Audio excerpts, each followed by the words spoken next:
Okay, happy Friday. To my far right, Gareth Rhodes. Change positions, try to confuse me, but they can't. To his left, Dr. Jim Malatras, Dr. Howard Zucker, Secretary Melissa DeRosa, Budget Director Robert Mejica. Today is day 328, and we welcome common sense and competence to the federal government. It is a relief for us here in the state of New York. President Biden's inauguration was beautiful, and it was uplifting, and it was entertaining. A lot of great entertainers. We want to thank President Biden for including the state and local aid in his first announcement of the America Recovery Act. State and local aid is something we fought for about the past 2 years. All the governors were united. State and local aid is just what it sounds like. It is aid to the state governments, aid to the local governments. The Senate refused to put it in the previous bill. The Senate leadership has now changed, obviously.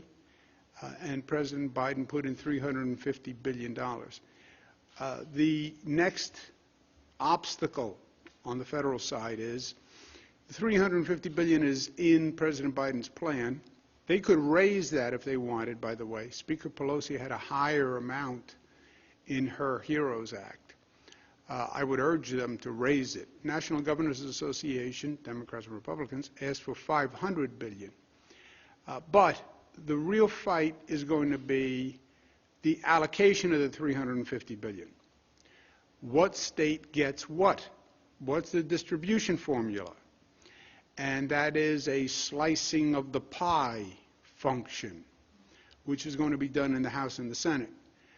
We made it clear that New Yorkers are firmly committed to two things: our fair slice of the $350 billion, which we believe is modestly $15 billion, which we need for this year's budget relief, and repeal SALT, which is not state and local, but it was something that every Democrat was outraged at when it was passed.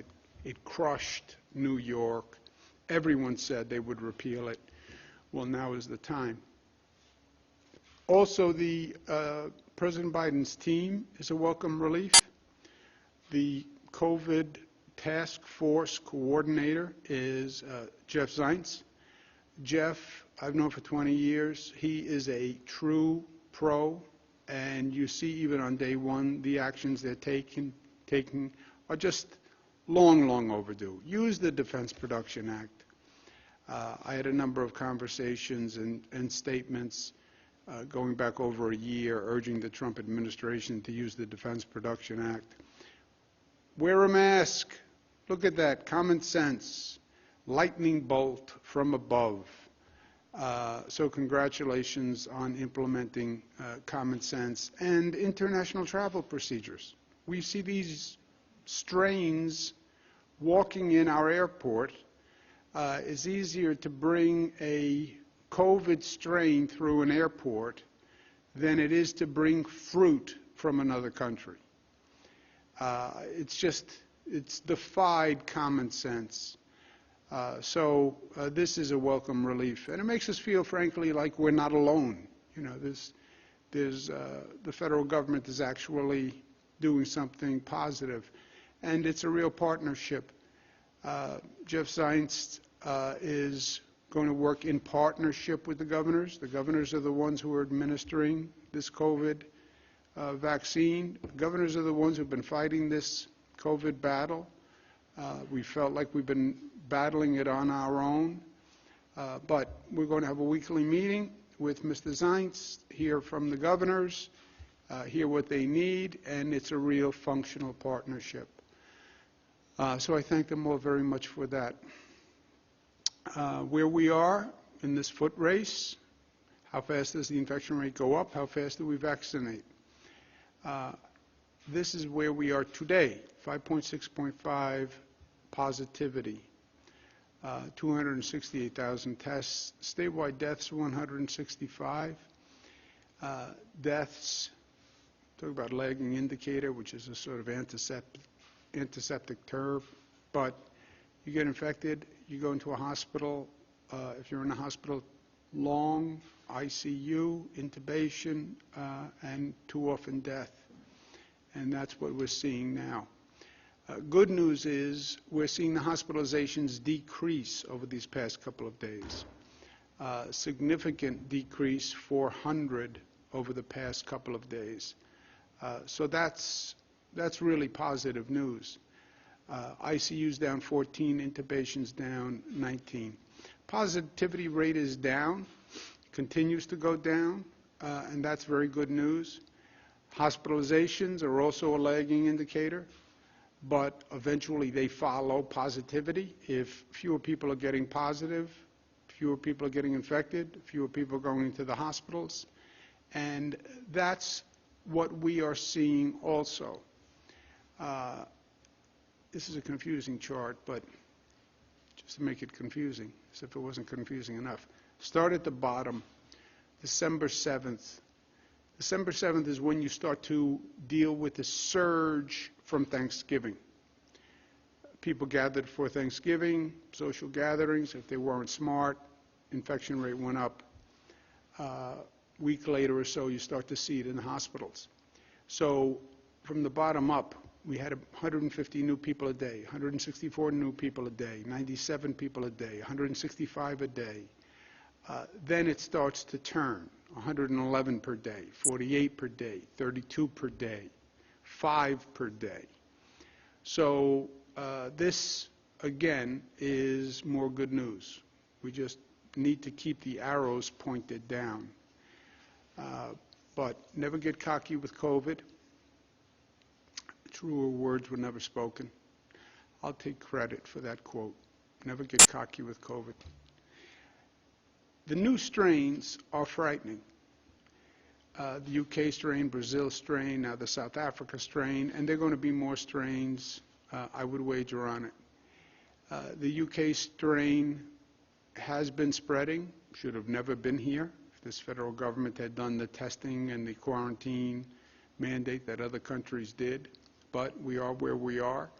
We're up to 25 cases in New York. CDC has said the UK strain is going to overtake the COVID-19 strain by March.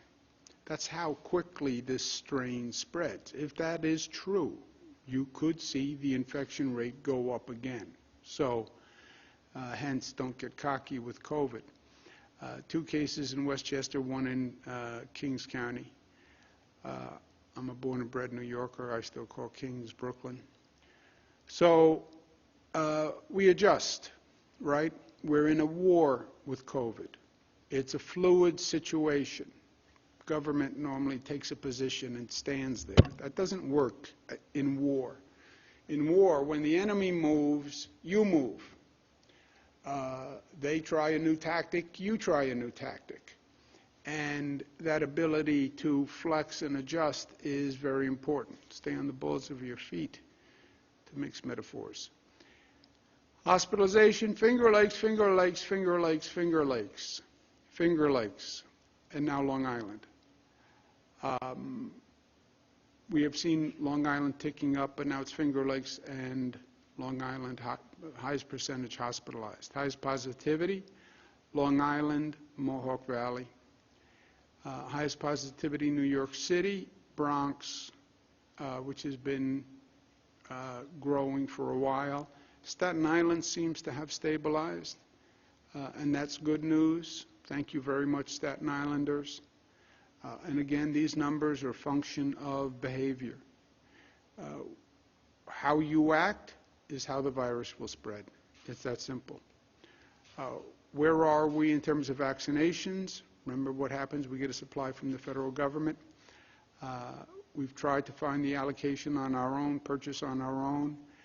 Pfizer and Moderna are both operating under something called an emergency authorization use. They call it EAU. It's a federal program. Everything has to be an acronym because that's the federal government. Emergency authorization use does not allow them to sell it so they cannot sell directly to the state of New York. So the supply comes from the federal government. We have used 97% of the doses we've been allocated thus far through week 1 to 5, okay? This is the allocation usage by region for week 1 through 5. Best, highest level of vaccination rate, kudos, Southern Tier, 100%.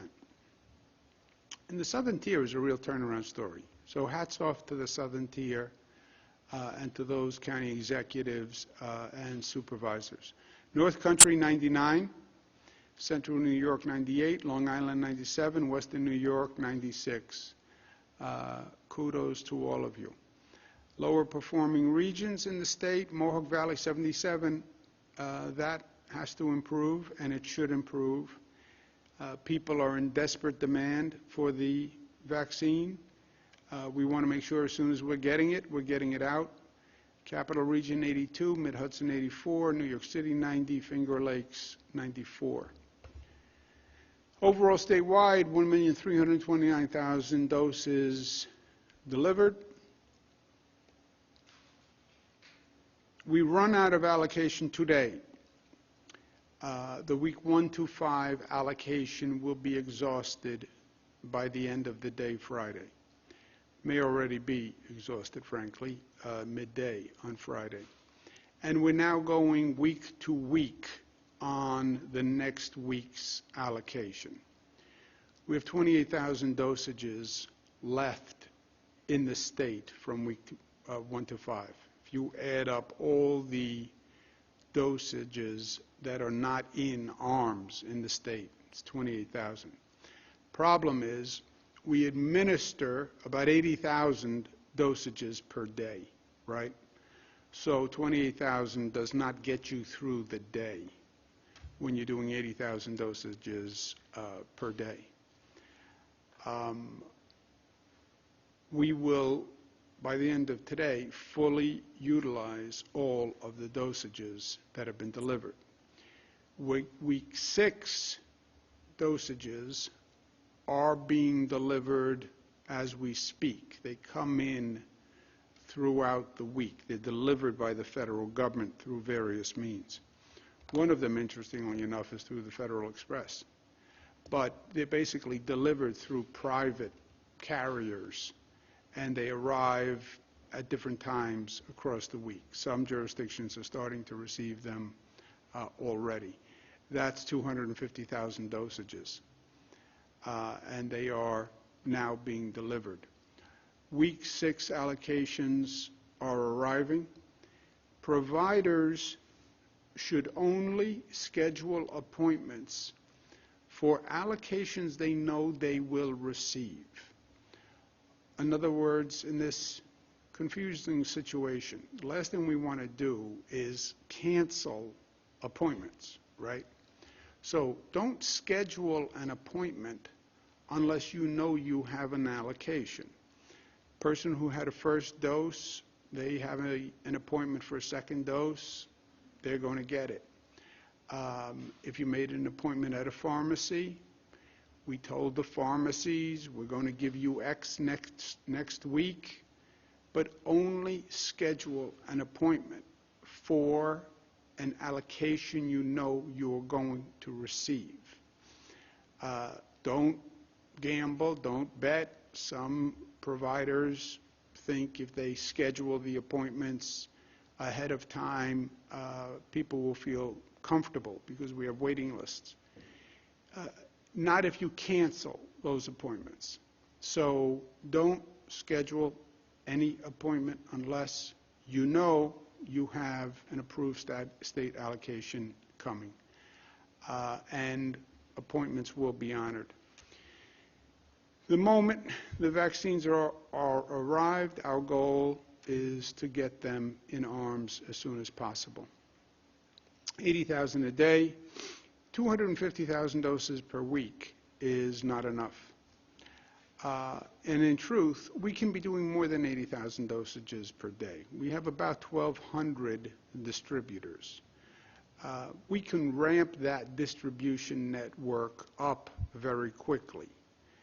The 1,200 distributors are more distributors than we need. I can't provide the 1,200 distributors with all they could use now because we only get 240,000. We want to have that distribution network in place because we're hoping to get more production. And I want to anticipate more production and have that distribution network in place. I'd rather have more distribution waiting for vaccine than having vaccine sitting on a shelf waiting for distribution. So we have about 1,200 distributors. We could go to 2,000, 3,000 distributors like that. And we could easily do 100,000 dosages per day. That would be 700,000 per week. So we're limited by our supply. When we get the supply, we distribute it by region, right? And the region distributes it by subgroup by the different providers. So just stick with me for a second. It's not that complicated, but I want to be clear once again. You have three groups, basically. You have healthcare workers, you have essential workers, police, fire, teachers, public safety, food workers, and you have 65 plus. Three separate groups. We want to be fair in the allocation. Well, then do it by percentage of population. We are. Healthcare workers are about 21% of the eligible population. So we distribute 21% of that region's allocation to healthcare workers. Essential workers are about 27%. So we allocate 27% of that region's allocation to essential workers. 65 plus are more than half, 52%. So we distribute 52% of that region's allocation to the providers who serve 65 plus. No one is happy. Everybody wants more. What do? You just be as fair as you can possibly be with the allocation you have. And that's what we're doing. The three different groups are provided for by three different providers. Essential workers are done by city and county departments of health. Why? Because that's the normal liaison with the police and the fire and volunteer fire. They have the most accessible relation to the city and county governments. We're also asking the large unions, large forces to self-administer. So the city and the county don't even have to do the administration. They just hand it to the police department and let the police department's medical officers do it. Hand it to the fire department and let the fire department's EMS, EMTs administer it. Again, the vaccination is not rocket science, so with due respect to Dr. Zucker. It's a vaccine. And EMS workers, EMT workers administer a vaccine in the normal course of business. So essential workers and the percent that essential workers represent, 21%, goes to city, county departments of health. Healthcare workers go to the hospitals. Nurses and doctors work in the hospitals. Doctors' offices are affiliated with hospitals or FQHCs. But that's the normal accessibility for them. Healthcare workers get 27%. So 27% goes to hospitals, and then 65 plus, we don't want them walking into hospitals. There are a lot of people who are ill in hospitals. We don't want them walking into City Hall. So retail establishments, pharmacies, mass sites are where we're doing the 65 plus. It's important that the provider follows the prioritization, because otherwise they're giving that group's allocation to someone else. And I've said this repeatedly, but I understand the stress level and the anxiety level. At least we have to be able to say we are fair. If you give the police dosage to 65 plus, then the police don't get it. If you give the 65 dosage to hospital workers, then the 65-year-olds don't get it. So please follow the Department of Health prioritization. Otherwise, you're robbing Peter to pay Paul. That's all you're doing. The Trump administration, and I said this not because he's out of office, I said it while they were in office, this was all unnecessary chaos and confusion and anxiety. Everybody agreed nursing homes were the top priority. Everybody agreed with that. All Americans agreed with that. You have vaccines, they're limited, give it to the people in the nursing homes. Everyone agreed with 1A. Nurses, doctors, give it to them. They're on the front lines. They're dealing with COVID-positive people every day. I'm not. They are. And if they get it, they're super spreaders. And if they get it, the hospital's closed down. Everybody agreed. First responders, essential workers, everybody agreed. They could all be potential super spreaders. They're more exposed. They then opened it up to 75 plus, which made sense. But again, you are already way over capacity. By the way, we still have not received enough supply just to do 1A and 1B. If they had only opened it up to nursing homes, healthcare, and police officers, we still have not received enough supply even to get past nursing homes in 1A. We wouldn't even be in 1B yet if they opened the categories sequentially. Then you open 75 plus, then they open 65 plus, all at the same time. So you now have 7 million people, all who are eligible, and they're chasing 250,000 vaccines per week. It made no sense. And it created chaos. What should have been done, nursing homes first. You finish nursing homes, go to 1A. You finish 1A, go to 1B. Then, after 1B, and again, we still wouldn't be through 1B. We wouldn't be through 1A. We've done 1.3 million dosages. How many people were in 1A? Who remembers? 2.1? 1A is 2 million people. We've only done 1 million dosages. We would still be in 1A.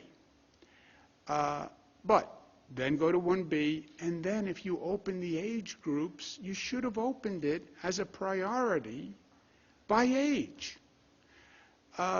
I'm 90 years old. I should go before the person who's 65. I'm 90, I should go before the person who's 70. And it should have been opened as you had allocation. Anyway, that is not what we did. It's not what they did. And now you have a period of confusion and anxiety because you're trying to hit 7 million people at 250,000 a week. That would take 7 months. President Biden has said he'll produce 100 million dosages in 100 days. That is about 1 million per day. New York State is about 6% of the population. That means we would get about 60,000 dosages per day. That's about 420,000 dosages per day. That is higher than we are now. Even at 420,000 dosages per week, you still have to do 7.1 million.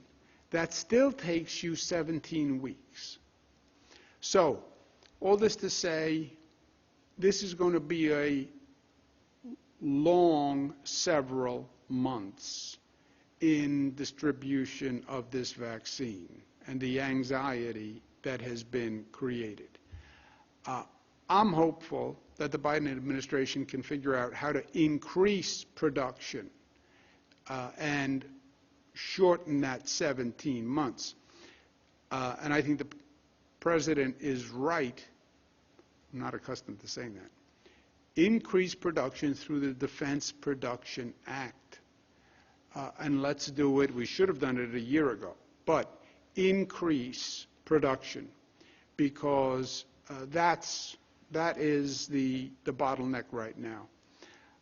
With all of this said, hospital capacity is still our top priority, and hospital capacity is going to come down to how many hospital staff get sick. That is what is going to happen.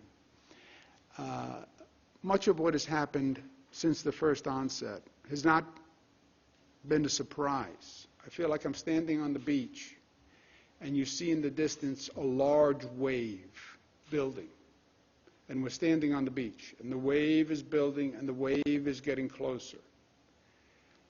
Don't be there when the wave hits, right? The UK strain is here. The UK strain is spreading. We still are only at 67% vaccination rate of our hospital workers. This is a problem. We're supposed to be at 70 to 90% for herd immunity. And the hospital workers are the people who, if they get sick, the hospital capacity will collapse. The hospital capacity collapses, we have to close the economy. We're working very hard on this message, and we're working very hard to get the hospitals to get their staff vaccinated. I've spoken to dozens and dozens of hospitals. There is a broad disparity. Some are at 100%. Some are at 50%. Average is 67. It's ticking up. It was 65 on Wednesday. It was 62 last week. But we have to do more, and we have to do faster. This is the percentage of hospital workers across the region. And you see the variance. Central New York is 82%.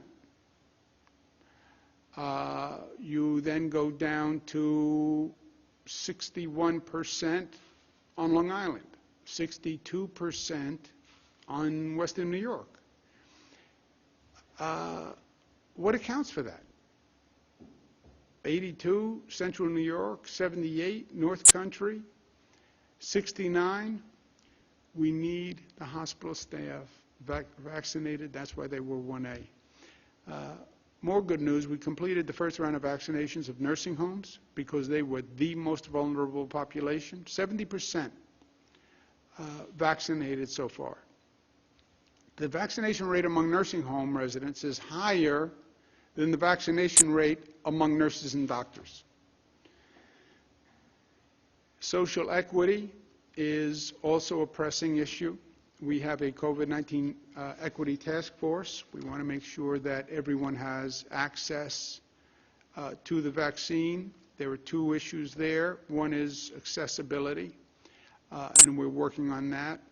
The second is the willingness to accept the vaccine, and we're doing everything we can on accessibility. We're going directly to public housing projects, but we have a problem with skepticism about the vaccine, especially in black and brown communities. And I'm working with clergy, I'm working with community leaders, I'm working with respected doctors, nurses. I understand the skepticism about the federal government and the past federal government and their vaccination approval. It gave the sense that it was political. I get the historic skepticism, especially among the black community with the Tuskegee experiment, etc. That's why we had New York doctors approve the vaccine in addition to the federal government approval. And people said at that time, Oh, why would New York State do this? It's redundant. If the FDA says it's safe, and if HHS, federal HHS, says it's safe, then it's safe. No, because people did not believe that administration, and they did not believe that HHS and that FDA. And by the way, as I say to members of the black and brown community every day, I don't believe them either. I had my own level of skepticism and cynicism about the previous administration. But I'm not taking their word for it. We had New York doctors go through it. We have the best hospital network on the globe in New York. They have all gone through the vaccine. It is safe and it can save your life. But I need the clergy members, I need the medical community. We have to get past this skepticism problem, and we have to do it quickly. Otherwise, without this vaccine, the UK strain hits, you're going to see the death rate go up. As an aside, in the budget, we're doing something called 21-day amendments, where you can amend the budget and add certain things. I just want to make sure people are aware. We have consumer utility protections in the budget. Right now, there's a statutory cap on what the utilities can pay for damages. So there's a storm on Long Island. People get hurt. Public Service Commission determines that the utilities were not ready or whatever. They charge a penalty to the utility. In the law, they have caps on the amount a utility can be penalized. NYSEG was penalized the other day. It was only $1.5 million. Why only $1.5 million? The damage was much worse. Well, because the law capped the penalty. The laws, and these are old laws, but they were basically a utility protection program. Why would you cap a penalty? The penalty is commensurate with the damage. That's what a penalty is. But at one time the utilities were very powerful, and they were powerful with the legislature, and the law protects them. That has to change. You can't artificially limit the penalty. The penalty is what the penalty is. The penalty is equivalent to the damage. If you create $10 million worth of damage, the penalty should be $10 million. Also, they can't shut off utilities because a person can't pay in the middle of an emergency like COVID. That's in the bill also. Also, internet providers, which now have limited regulation from the state and can often be very abusive to consumers. If you have a problem with an internet provider, it is the most frustrating process that a consumer can go through. And really, there's nobody to complain to. Many of them have basically a virtual monopoly, and they're not responsive to consumer complaints. We also want to say internet service providers, low-income families, you cannot charge more than $15 for the basic internet service program. We go to remote learning and kids are not in school. If the household doesn't have internet, that child doesn't get an education. And I'll tell you who that child is. That's a poor child, a black child, a brown child, a child in public housing. And education is supposed to be for everyone. So that's in the budget also. Also, and this was announced last June, okay, about 7 months ago, public safety is a crisis in this state and in this nation. The lack of trust between police and the community is worse than anything I have seen in my lifetime. The feelings are very high. Police feel victimized, they feel terrorized, they feel that the community disrespects them, they feel that they are the scapegoat, they feel that they can't do their job, and if they can't do their job, they're not going to try. Members of the community feel that they've been victimized and they've been terrorized. Our great Attorney General just did a report on the New York City Police Department that finds basically that the police have been using unfair tactics against protesters for a very long time, tactics that were supposedly no longer in place. This relationship has to be fixed, and it's not going to fix itself. The communities, we have 500 communities with police departments. Put the people at the table like this: police, community activists, representatives, and talk through the issues. Everyone in the state needs public safety. The police serve everyone. When you see these spikes in shootings now, you know who's dying? Black and brown and poor people. Those are the victims of the increase in crime and the increase in shootings. Forge a collaborative, talk through the issues. It has to work for the police. It has to work for the local community. And I can't do it from Albany because there are 500 different police departments. And by the way, what works in Rochester is different than what's going to work in the North Country, is different than what's going to work in New York City. They have to do it. I said this in June. I said, form the collaborative and let people talk. By the way, the collaborative itself can be cathartic. I'm offended, and I want to be able to express my feelings and my fears and my thoughts, and I want you to hear me. That's the collaborative. You never solve a problem in life that you refuse to acknowledge or you deny. I believe that's true in our individual lives. It's also true in our social lives. You deny a problem, it doesn't go away, it gets worse. And that's what we're doing. I said in June, if you don't have a new reform plan passed by your community by April 1, you won't get funding in the state budget.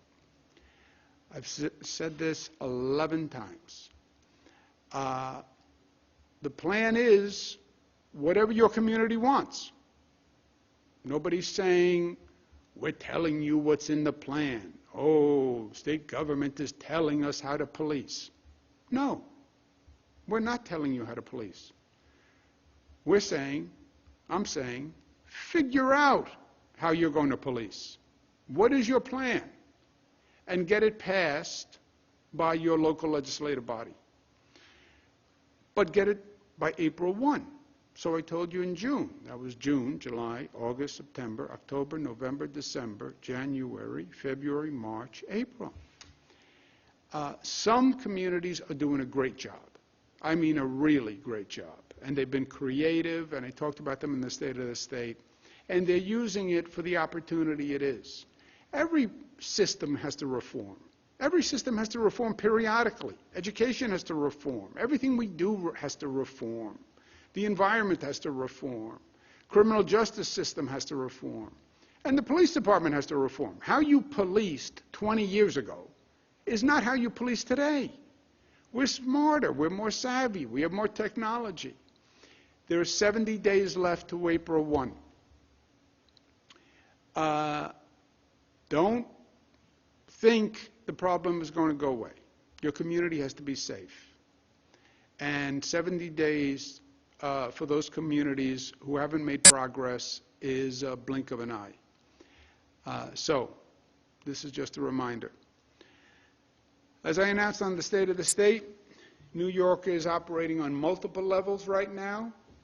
Track 1, defeat COVID. Vaccination, stop the spread, manage the hospitals, win the COVID war, stop the strains, win the COVID war. Job 1. At the same time, we are anticipating the post-war reconstruction. And we're actually energized by it. There's going to be a transformation moment. And places are going to rebuild all around the world. And we think we can be the first and the best in the rebuilding. And that's why build, baby, build. I love that expression. And you know who's going to be the first to build? The first one with shovel-ready projects who can actually deliver. When President Biden passes an infrastructure bill, which he will, he's been dedicated to it all his life. He's going to look for projects that are ready to go. I know that. He said it. I've been in the federal government. Nobody wants to fund a project that's going to take 3 years to break ground. That doesn't stimulate the economy. New York is going to be ready to go. That's why we're queuing up all these projects, ready to go, ready to go. As soon as that federal bill is passed, we are ready to go. And we're going to be starting on our own, not even waiting for Washington, because I've been waiting a long time. So, simultaneously, all of this is happening. Win the war, post-war reconstruction. Do both at once. It's hard. It's not hard. We're New York tough. We're smart. We're united. We're disciplined. And we're loving. Questions, operator? Thank you, Governor. If you'd like to ask a question, please use the raise hand function at the bottom of your window. We'll take a moment to compile the Q&A roster.